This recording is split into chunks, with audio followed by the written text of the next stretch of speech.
To conclude, I want to say that that strike wouldn't have finished if it hadn't been for women.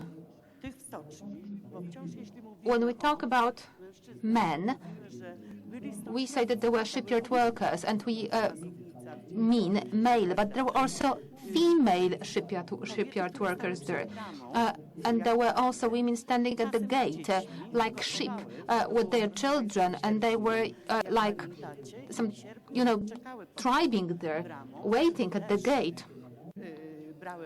They also participated in the strike that brought food to their husbands and their fathers. And I want to tell you one more thing. Sorry for taking so much of the time talking about myself. But let me tell you one fundamental thing. I simply wanted to tell you that 3 days ago, I saw a film. It was a film about women in Iran, and not only in Iran. And I wanted to get prepared to this meeting, because whenever I do something, I try to do it very thoroughly. I watched that film, and I'm so terrified by what I saw. I can't imagine that a Polish woman could allow such things to happen to her. But when the aggression like in Iran comes, it's so difficult to stand up by yourself. Today I want to say at the very end that I wanted this screaming, this yelling, like, my yelling, which was heard. And if you invite me any time in the future, I will be prepared to yell about not allowing for what is happening today all over the world. Thank you. Thank you. I'll do one other and then you. Yes. Now we've heard that women should scream. So Tova Bensky, I don't know that she's a screamer, but she has been very active in the women's peace movement in Israel, and she has very close contacts. She is herself Israeli, but she has very close contacts also with Palestinian women's groups. And she's going to tell us something about her experience and what have women done in particular in the Middle East. Well, to begin with, I'd like to bring the solidarity and the greetings of the women's peace movement in Israel, and to tell women of Iran that the women activists in peace movement in Israel do mention them and do have various functions of solidarity with the women of Iran, that is, if you did not know that until today. I feel a bit odd because coming to tell about the women in Israeli society, which is actually a democracy, at least in ideology, but when it comes down to implementing democracy in Israel, there are a number of factors that prevent. Sorry, you're hard to hear if you don't mind using the microphone. No, you have to. We can't hear you. You can hear me? With the microphone. With this one? Okay.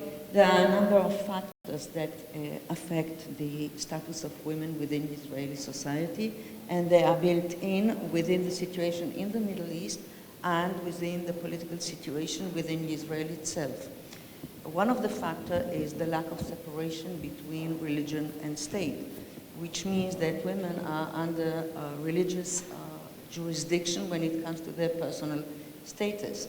And also it means that traditional values about the roles of men and women are universally accepted within Israel, with the central role within these values that women are expected to fulfill is to be mothers, okay? Like the national producer of, and I would say something now that I don't usually say, of soldiers for the Israeli army.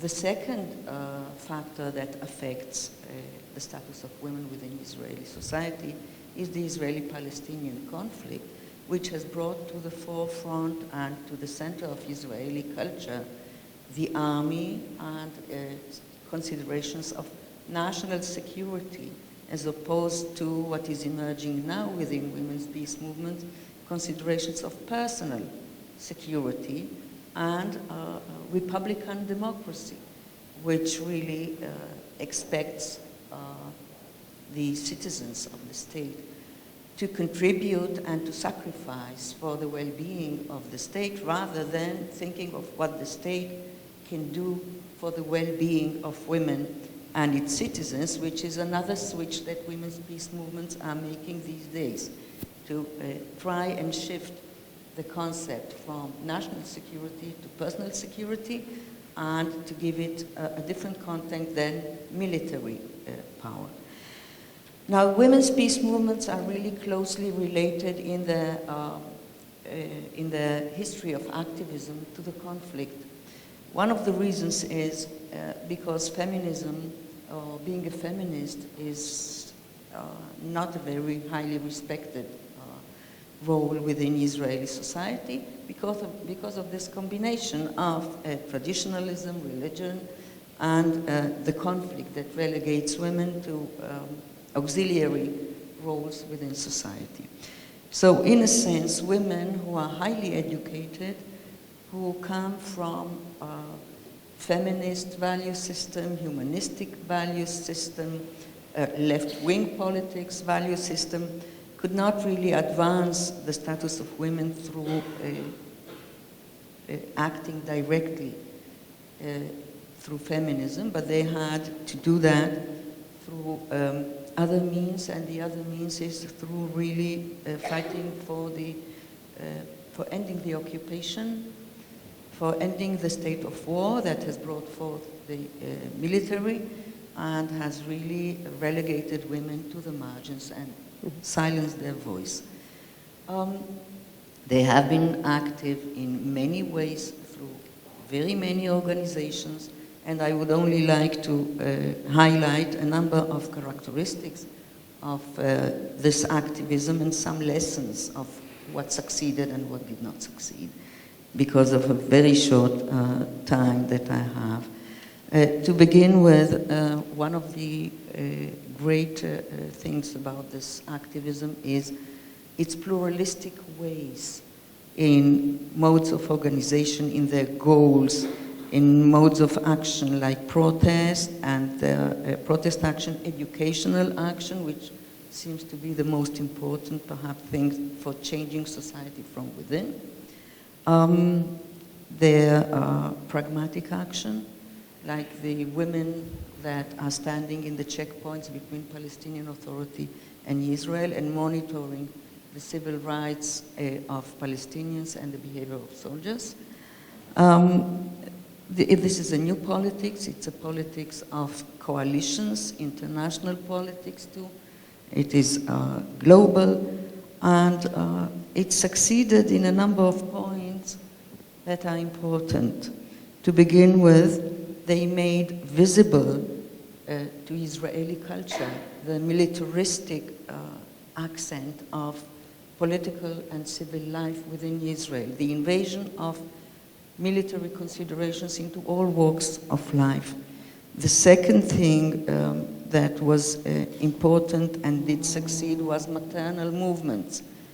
Mothers who were acting against the occupation and against the war for the sake of the lives and well-being, first of their sons, tribal concerns, and then globalizing this with the latest movement that is called the Fifth Mother, which takes into account the four mothers of the Jewish nation and Hagar, the mother of Ishmael.